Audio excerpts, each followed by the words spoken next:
Merci à tous et à toutes. Merci beaucoup d'être présents, que ce soit en France ou au Québec. Alors, aujourd'hui, j'ai remanié mon intervention. Donc, depuis un an qu'on a beaucoup retravaillé, on a vécu beaucoup de modifications et donc il va y avoir des modifications par rapport au programme qui était présenté dans mon résumé.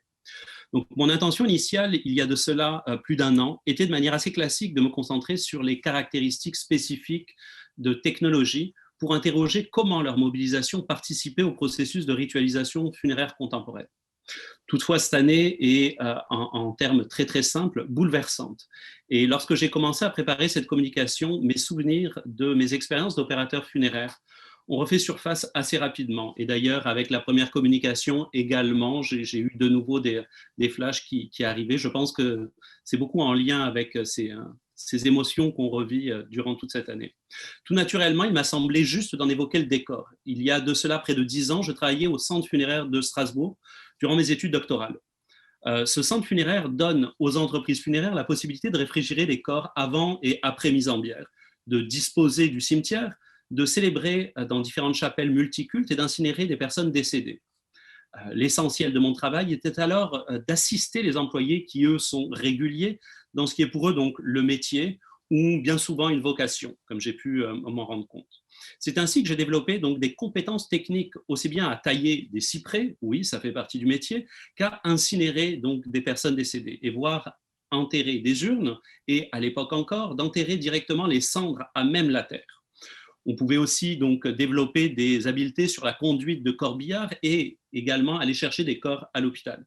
Donc tout ça qu'on voit apparaître vraiment beaucoup plus dans les médias actuellement. Le métier demandait même qu'on nettoie parfois l'intérieur des fours de crémation et refasse l'isolation. Ce terrain-là a été pour moi, j'allais dire, non prévu dans le parcours d'existence. Et comme je vous l'ai dit, c'est encore des évocations qui reviennent régulièrement. Le développement des technologies de tout acabit, notamment numériques, et l'intégration des compétences techniques accompagnent l'histoire du traitement des morts, on l'entend. Il y a pour cela qu'à penser à l'évolution des techniques d'embaumement ou plus simplement l'historicité des critères de cette mort frontière. J'ai par exemple en tête un projet d'une collègue médecin, Caroline Harbour, avec qui je collaborais comme co-chercheur, qui s'intitulait, juste pour le titre, vraiment pour l'évocation, Prédire la mort chez le patient au pronostic incertain. Et si la réponse se trouvait dans votre téléphone. Je n'évoquerai pas ce projet-là, mais simplement pour dire qu'une application se voulait utile dans son travail de médecin et dans ses recherches spécifiquement relativement à la prédiction de certains cas dans les pronostics. Toutefois, à l'époque, donc à Strasbourg, les technologies numériques étaient encore minimes, on s'entend, et mon téléphone était encore un Nokia pas intelligent du tout. Donc, les débats d'alors portaient seulement sur les valeurs morales de mettre des caméras dans des fours, ce qui était à l'époque, j'allais dire, un gros enjeu. Cette époque semble aujourd'hui révolue et enterrée. Durant ma période de vie de cette époque-là, je me rappelle assez clairement que l'organisation de ma journée était régulée selon un rythme cadencé par un planning de début de journée à 6 heures du matin. Certains jours, l'opérateur du four, qui commençait lui sa journée à 3 heures, 4 heures du matin, incinérait près de 14 personnes, et personnes défuntes, là, des défunts. Et outre les 6 à 7 cérémonies qu'on organisait régulièrement par jour, s'ajoutaient des repas buffets funéraires post-cérémonie. Toutefois, lorsque je prenais mes pauses en me baladant autour du lac du cimetière, je ressentais de manière à la fois mêlée et diffuse la quiétude d'un temps suspendu. Cette temporalité des horloges d'autrefois arrêtées qu'insinuent souvent les espaces funéraires. C'était véritablement quelque chose qui appelait à un enracinement directement, je vous dirais, dans une matérialité de la balade. Tels des urgentistes de la mort qu'on pensait déjà être à l'époque, nous devions porter notre walkie-talkie ou talkie-walkie, qu'on soit en France ou au Québec, toujours à portée de main, prêt à se mettre au service du temps commandé de la mort, au rythme opportun des exigences de la mort impromptue. Chaque famille vit sa perte selon des conditions qui lui est propre. Et Tout cela nous le rappelle et tout semble nous le rappeler dans le contexte de pandémie que l'on vit actuellement. Mais paradoxalement, les professionnels, eux, et c'est de leur point de vue que je vais m'accrocher, que je vais m'attacher, sont eux soumis à des contraintes organisationnelles qui régissent la temporalité dans les espaces dont ils disposent. Plus encore qu'adapter des pratiques à une personnalisation des volontés, il s'agit désormais d'adopter nos compétences techniques à une temporalité démultipliée d'agir rituel, selon les gens et selon finalement les temps sociaux. Je précise maintenant davantage mon propos. Les réflexions d'aujourd'hui sont des perspectives initiées dans une recherche-action déposée en partenariat avec des organisations funéraires que je ne peux pas nommer. Mes données sont encore préliminaires, mais l'analyse des besoins de terrain de mes partenaires identifie qu'il y a une accélération des funérailles directes sans cérémonie. Ma présentation intitulée « Usage technologique et ritualisation funéraire » s'inscrit donc à la croisée de deux axes. La question des pratiques de ritualisation funéraire, que je situe à ce moment-là très largement en dehors du cadre strict des cérémonies proprement dites, et celle des usages technologiques.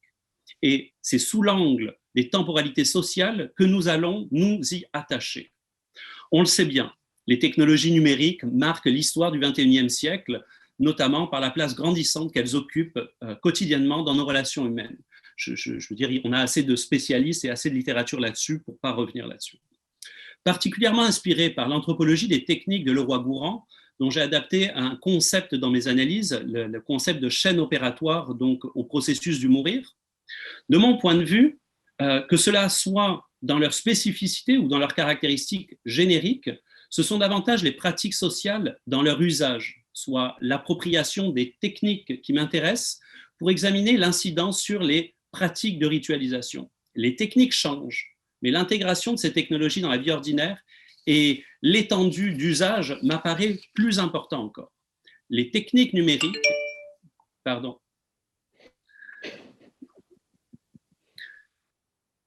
les technologies numériques dans une continuité historique, des transformations techniques donc dans la chaîne opératoire du mourir, n'est pas de mon point de vue révolutionnaire. Les caractéristiques de ces technologies sur le processus de ritualisation sont en revanche, elles, notables par l'implication d'un usage désormais intégré aux pratiques quotidiennes. On devrait nuancer, spécifier, j'allais dire, à géométrie variable. Je vais y revenir petit à petit. Cette communication donc, se divise sur deux axes. En premier lieu, donc, la place de la question des temporalités. Quoique la Covid n'en soit pas à l'origine, elle joue un rôle d'accélérateur d'innovation, de créativité sans bornes. Et elle est caractérisée par de nombreuses poursuites d'activités professionnelles et ludiques en ligne. On le voit apparaître dans tous les secteurs depuis un an. Le positionnement du secteur funéraire ne fait pas exception à ce mouvement d'accélération. La France, de mon point de vue, a initié plus tôt ce développement par rapport au Québec.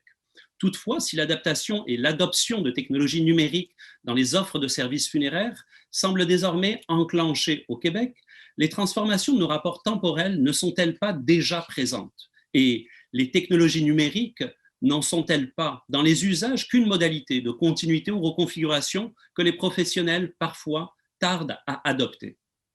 La résistance à l'utilisation des services à distance, que ce soit des cérémonies filmées, des diffusions en direct ou rediffusions, des services d'accompagnement de deuil en ligne ou tout simplement des outils numériques, pour reprendre la catégorie précédemment évoquée, de facilitation finalement au niveau administration à post-mortem, où sont finalement assez largement désinvestis par la clientèle de mes partenaires. Donc, une analyse préliminaire est que ce désinvestissement pourrait être lié d'une part aux résistances même des conseillers funéraires de ces entreprises. Et ils résistent finalement à conseiller aux familles directement d'utiliser ces technologies. Mais aussi, et sur un autre point, ça va être celle d'un désinvestissement des clients plus largement vis-à-vis des cérémonies funéraires. Et ce mouvement-là ne cesse de croître depuis des années. En France, on va, je pense, plus voir apparaître ce qu'on va nommer comme l'accroissement des cérémonies civiles. C'est un problème, j'allais dire, d'un point de vue financier pour les entreprises. Encore une fois, je donne vraiment cet axe-là. Sur ce dernier point, la transformation de religiosité et la perte de sens dans les pratiques funéraires jouent en trame de fond un rôle essentiel. La question resterait à savoir si les résistances vives des professionnels vont changer face à ce qu'on vit actuellement.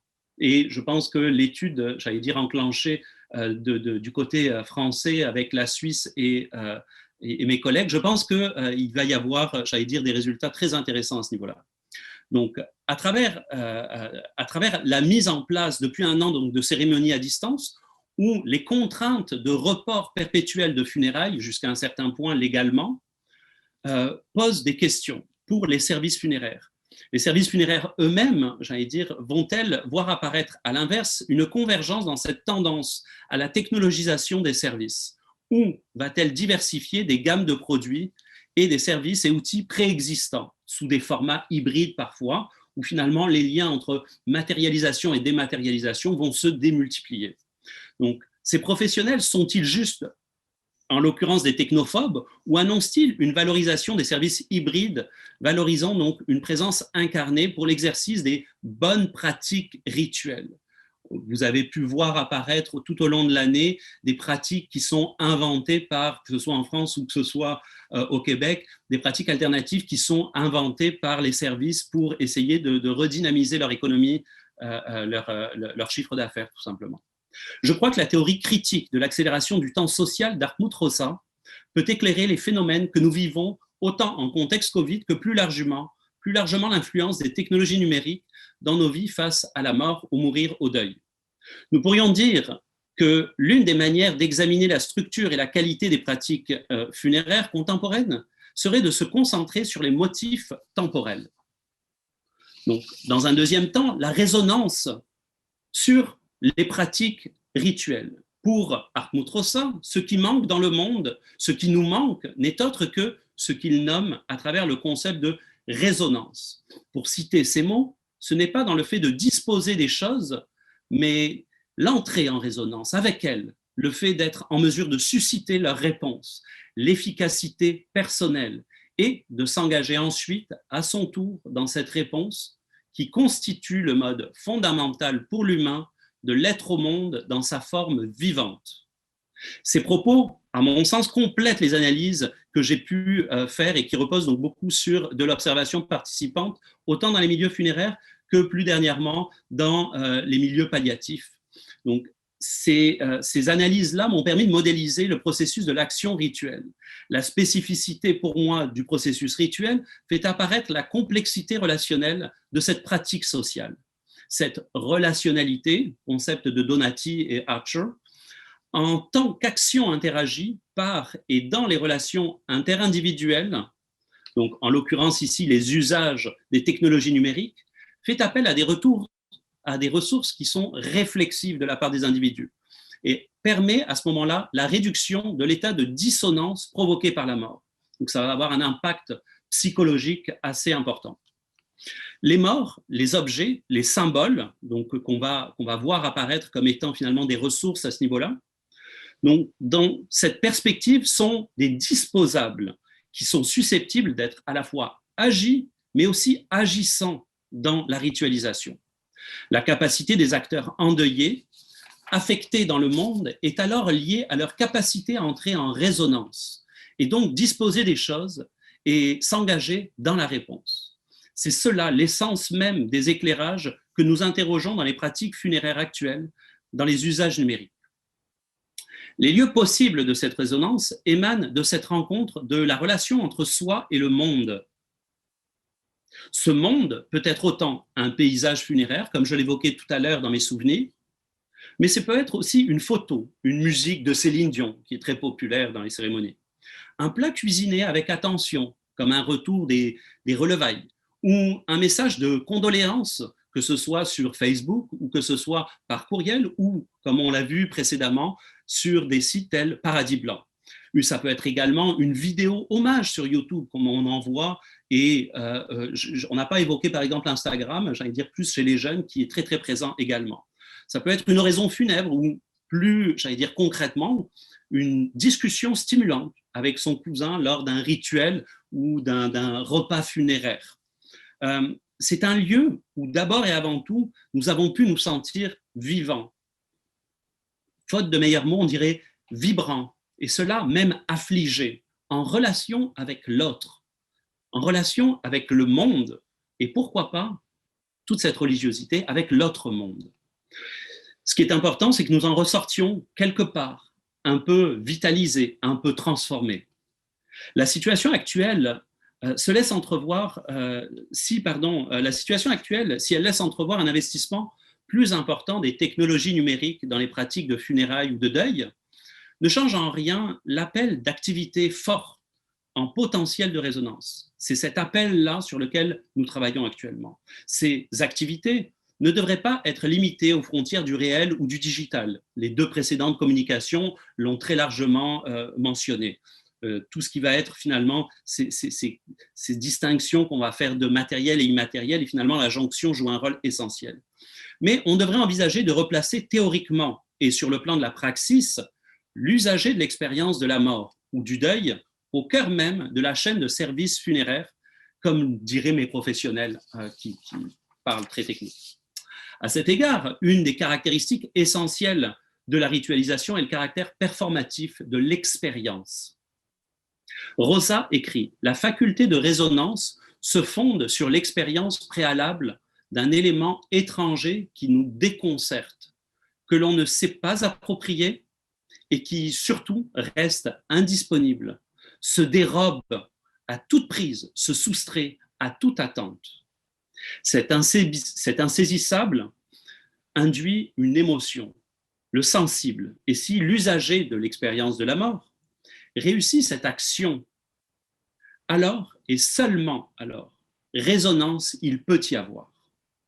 Un écho de sens s'érige en résonance, en forgeant une sorte de code pour référencer cette expérience, faisant appel à des ressources que j'évoquais précédemment.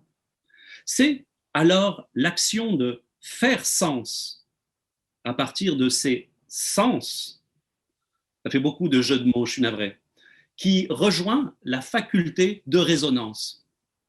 De ce fait, à la lumière d'un paysage grandissant de ce qu'on va appeler dans une grande catégorie nouveaux rituels ou rituels alternatifs, ou de nouvelles pratiques tout simplement. En réalité, le travail des professionnels des émotions, ce que je vais nommer les facilitateurs de rituels, serait selon moi d'accroître les chemins de capacitation et d'agencivité des acteurs en vue de produire du sens dans leur propre réseau de signifiance.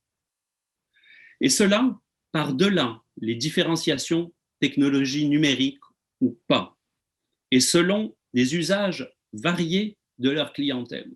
C'est-à-dire que là-dessus, je vous dirais, il y a des enjeux autant au niveau des transnationaux, mais autant au niveau intergénérationnel dans les usages de ces technologies.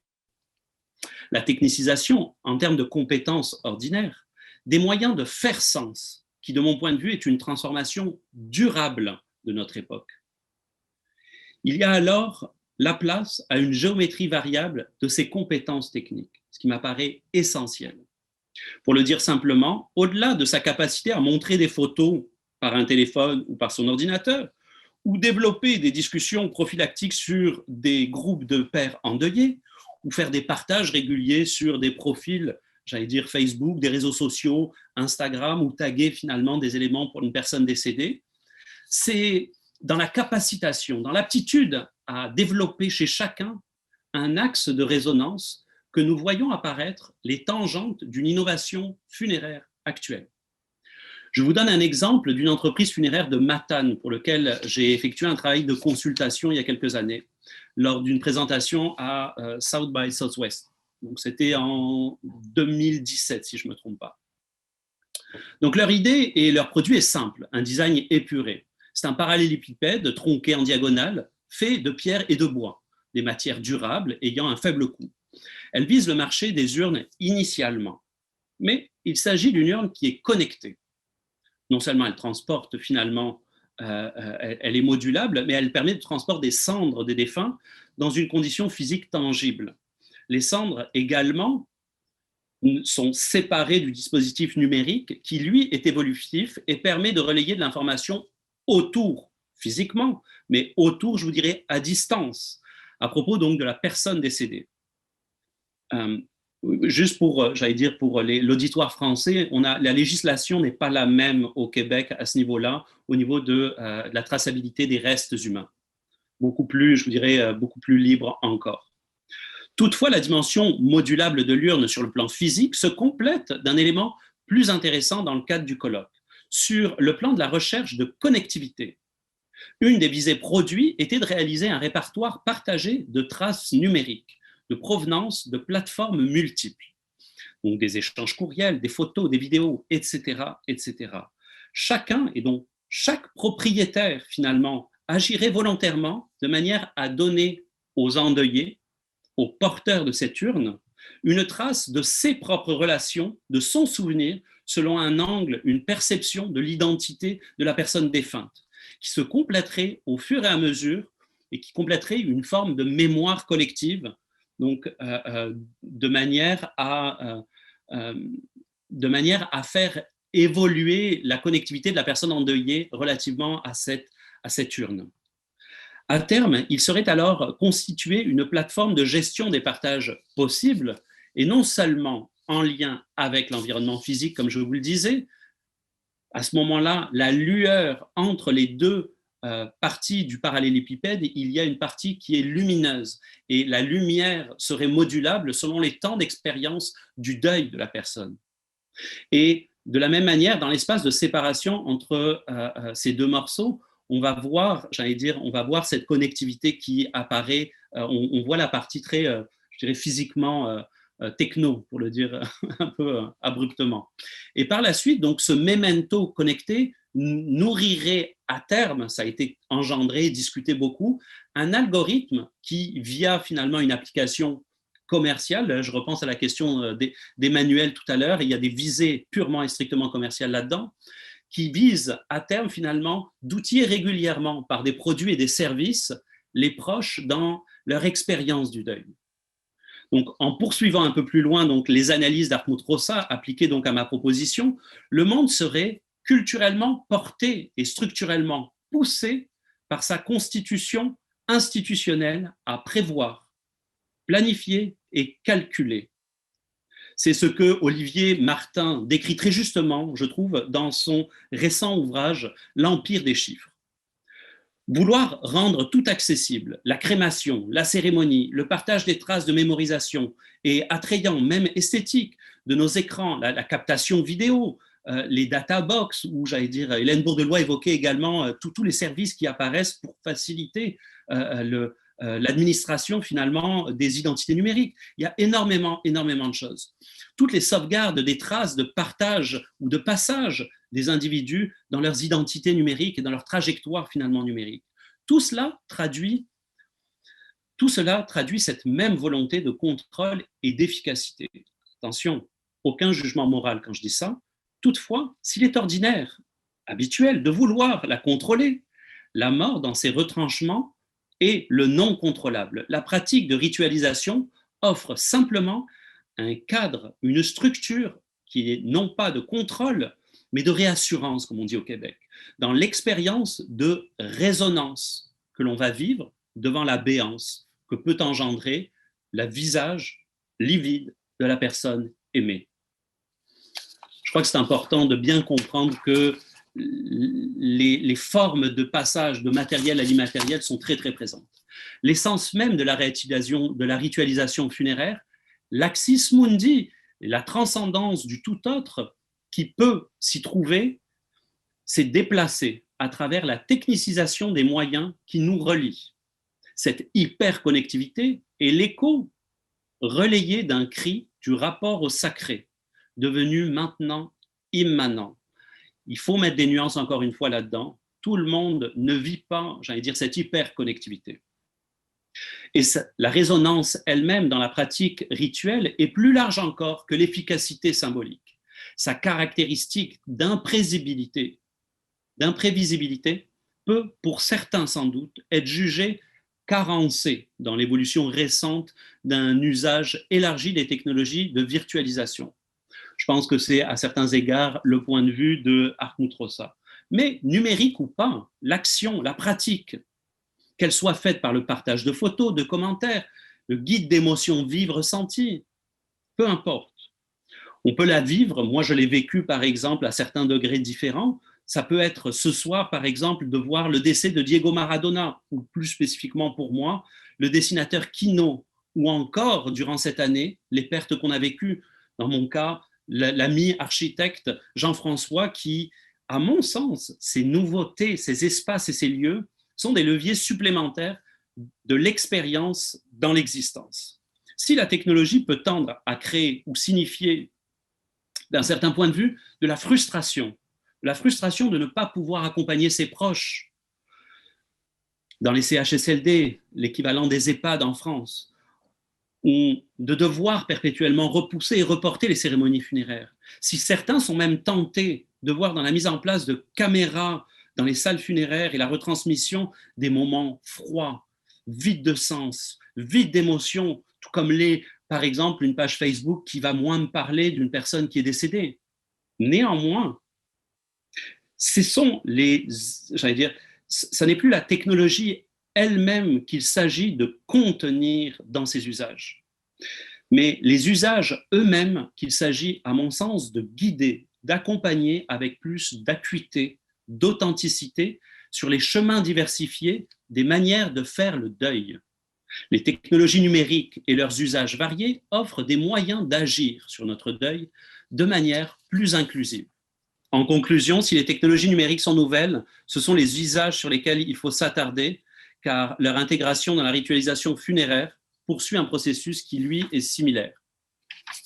Voilà, je vais m'arrêter ici pour laisser la place à des questions. Merci.